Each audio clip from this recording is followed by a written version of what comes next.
I had been driving for hours, winding through endless trees on a narrow, forested road. The GPS told me I was almost there, and I felt a sense of relief. It was late, and the shadows of the trees cast strange shapes on the ground as I drove. Finally, I reached the cabin, a small, old wooden place tucked deep in the woods. This was supposed to be a peaceful weekend alone, away from the noise and people back home. The cabin was quiet and simple, with one room containing a bed, a small kitchen area, and a fireplace. There was a small bathroom, too. After I brought in my bags, I locked the door behind me and set about making myself comfortable. I felt alone, but it was a good feeling. I liked the idea of being so isolated. At first, anyway. The first night was fine. I sat by the fireplace, listening to the soft crackling of the wood as the flames warmed the room. Outside, it was pitch black. I couldn't see a thing beyond the windows, just my own reflection looking back at me. I crawled into bed and drifted off, feeling calm. But the second night was different. As the sun began to set, I started to feel a strange sense of unease. The forest seemed darker, and the silence outside grew heavy. I brushed it off, telling myself it was just nerves from being so isolated. I went about my evening as usual, reading a book by the fire, trying to ignore the feeling of being watched. Around midnight, I finally closed my book and headed to bed. That's when I heard it, a sound, faint at first, like metal scraping against wood. It was coming from outside, near the walls of the cabin. I sat up, holding my breath, straining to listen. It stopped. I told myself it was probably just an animal or a tree branch scraping against the wall. But then it started again. This time, it was louder, moving slowly around the cabin, like someone or something was circling the place. I felt a wave of fear rush over me, and I went to the window to look outside. All I saw was darkness. The trees were thick, blocking out any moonlight. I couldn't see anyone or anything, but the sound continued. I thought about running out to my car, but fear kept me rooted in place. I didn't know what was out there, and the idea of stepping outside terrified me. I decided instead to wait it out, hoping that whatever was making the noise would leave. For hours, the scraping sound continued, coming and going. Sometimes it was faint, like it was far away, and then it would grow louder, like it was right up against the cabin wall. I stayed in bed, clutching a kitchen knife, my heart racing. I kept listening, barely daring to breathe. Just before dawn, the noise stopped. There was a heavy silence, and I felt my body relax just a bit. When daylight finally began to creep in through the windows, I got up and hurried outside to check around the cabin. What I found sent chills down my spine. Circling the entire cabin, there were dozens of footprints, fresh, clear marks in the mud. Someone had been out there, moving around the cabin again and again, leaving a trail of prints. Whoever it was had been watching me, circling all night long. I didn't stay to find out who it was. I grabbed my bags, threw them into the car, and drove away without looking back. To this day, I still don't know who or what was out there, circling my cabin in the dark. All I know is that I'll never set foot in those woods again.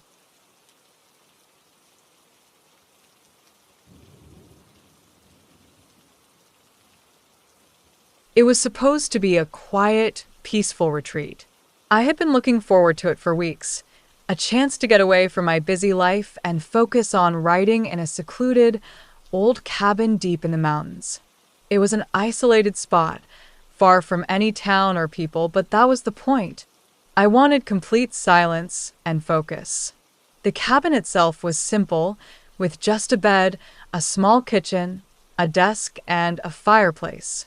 The floor was made of old, creaky wood, and there were only a few pieces of furniture.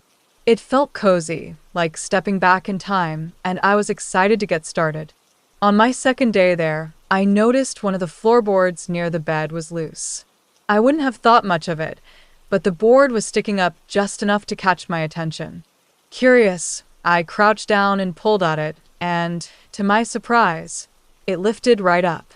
Underneath the floorboard was a small space, dusty and dark, but I could see something lying in there. It was an old journal, dusty and frayed around the edges, with a cracked, brown leather cover. I couldn't help myself. I had to read it. I carried it over to the bed, sat down, and opened it up. The handwriting was messy but readable, and as I skimmed through the pages, I felt a strange chill. The entries were scattered and strange. The writers seemed nervous, anxious, like they were afraid of something. The first few entries were harmless enough, just a few lines here and there about the quiet of the forest and the beauty of the cabin. But then, as I kept reading, the entries grew darker. The writer started talking about a feeling of being watched.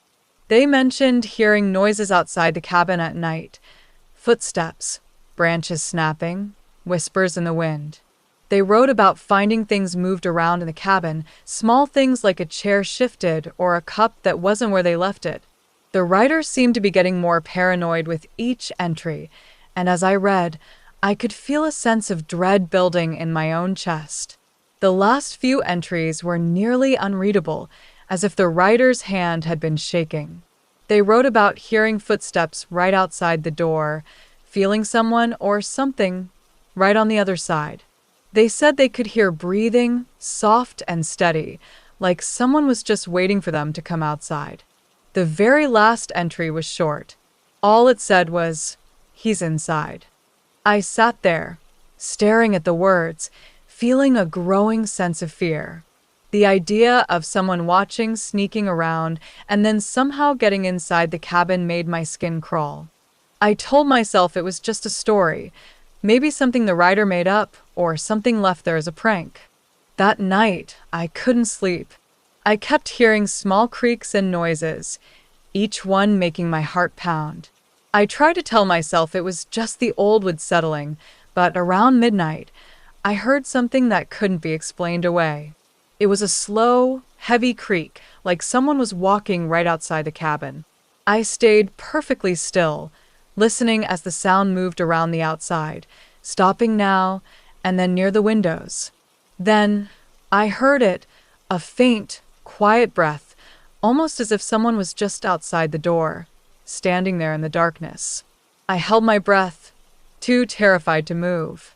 I lay there, listening to that soft, steady breathing, frozen in fear. Somehow, I made it to morning. As soon as the sun rose, I packed my things, leaving the journal exactly where I found it, and I drove away as fast as I could. I don't know who wrote that journal or what happened to them, but I knew one thing. I would never come back to that cabin, and I would never forget that feeling of someone breathing just outside my door.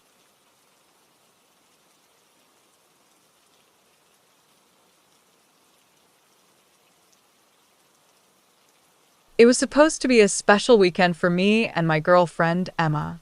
We had been together for a few years and wanted to get away from the city for a while, to have some quiet time and celebrate our anniversary in peace. I found a cabin near a lake, isolated and surrounded by trees, which seemed perfect. It was far away from any town, deep in the woods, with only the sound of the forest around us. We arrived in the late afternoon, and everything was calm. The cabin was small but cozy, with a fireplace, a little kitchen, and a single bedroom. The lake was just a short walk away, and there were no other houses or people nearby. We felt like we had the whole place to ourselves. That first night, we made dinner together, cooked some pasta, and opened a bottle of wine. We laughed, talked, and enjoyed each other's company. It was peaceful, exactly what we had wanted. We felt safe, tucked away from the rest of the world. But around midnight, as we were getting ready for bed, we heard a loud knock at the front door. It was a strong, slow knock, like someone knocking with their fist. The sound echoed through the small cabin, making us both freeze.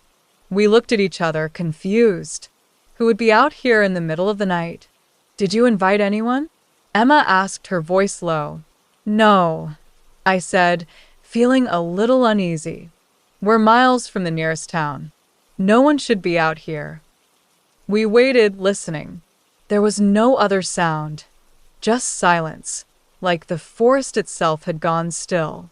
I thought maybe we had imagined it, or it was just something hitting the cabin like a tree branch. So I walked to the door, took a deep breath, and opened it. There was nothing. No one was there. I looked around, shining a flashlight into the dark trees, but the forest was empty. Just shadows and silence. I closed the door, feeling a little foolish. Emma looked at me, raising an eyebrow. Maybe it was just an animal, I said, trying to sound calm. But I could tell she was a bit nervous, too. We shrugged it off, trying to go back to that relaxed feeling we'd had earlier. We went to bed, though I couldn't shake the feeling that something was off. About an hour later, just as I was drifting off to sleep, I heard it again. Knock, knock, knock. It was the same slow, deliberate knock, coming from the front door. This time, Emma heard it too. She sat up, her eyes wide with fear. Who would be out here in the middle of the night? She whispered. I don't know, I said, my voice shaky. I got out of bed, grabbed the flashlight and a baseball bat I'd brought with me just in case, and crept to the door. I opened it quickly, hoping to catch whoever it was, but again, there was no one there. Just the dark trees, standing silent in the night. I felt a cold chill run down my spine. This didn't make sense. No one was supposed to be out here, and even if someone had somehow found the cabin, why would they knock in the middle of the night and then disappear? I walked around the cabin, shining the flashlight in every direction. Still, there was nothing. I went back inside and locked the door tightly. Emma was still sitting up in bed, looking scared. What if someone is trying to scare us? She asked. I don't know, I said, though deep down, I was beginning to feel the same way. We lay back down, both of us wide awake, listening for any sound. For a while, everything was quiet again. I began to think maybe it was over, that maybe it really was just some strange animal. But then, just as I started to feel a bit better, knock, knock, knock. This time, it felt louder, more forceful, like whoever or whatever was knocking wanted to make sure we heard them. My heart pounded in my chest. I sat up and shouted, "Who's there?" But there was no response, just the eerie silence that followed. Emma grabbed my arm, her fingers digging into my skin. "Let's just leave," she said. "This is too creepy." I was starting to think she was right, but it was the middle of the night, and we were far from the nearest town. Driving through these dark, winding roads felt just as scary. So, we decided to wait until morning, hoping the knocking would stop. But it didn't. Every hour or so, we would hear that same slow knock. Each time, I would get up, check the door, and each time, there was no one there. At one point, I even went outside, walking around the entire cabin with my flashlight, but I found nothing. No footprints, no sign that anyone had been there. The hours dragged on, each knock making our fear grow. By the time the sky began to lighten, I was exhausted, my nerves shot. As the sun rose, we packed up our things in silence, both of us too shaken to speak. We were ready to leave, but as I stepped onto the front porch, something strange caught my eye. Scratched into the wooden boards of the porch were tiny symbols, small markings that looked like they had been carved with a knife. They were all over the porch, scattered and messy, like someone had been here for a long time, scratching these strange signs into the wood. I felt my stomach twist. I didn't know what the symbols meant, but something about them felt wrong, like they were a warning or a message. I looked at Emma, and I could see the fear in her eyes. "Let's go," she said, her voice barely a whisper. We hurried to the car, leaving the cabin and the strange symbols behind. As we drove away, I kept checking the rearview mirror, half expecting to see someone or something following us. But there was nothing, just the empty road winding through the trees. We didn't talk much on the drive back. Both of us were too shaken, and honestly, I didn't know what to say. All I knew was that something or someone had been out there watching us, and that whoever it was, they had meant to scare us. We never went back to that cabin. I don't know who was knocking on the door or what those symbols meant, but I can't forget that sound. To this day, when I hear a slow knock on a door, I feel a shiver down my spine, remembering that cold, dark night in the cabin. And I know, deep down, that whatever happened there was something I'll never fully understand.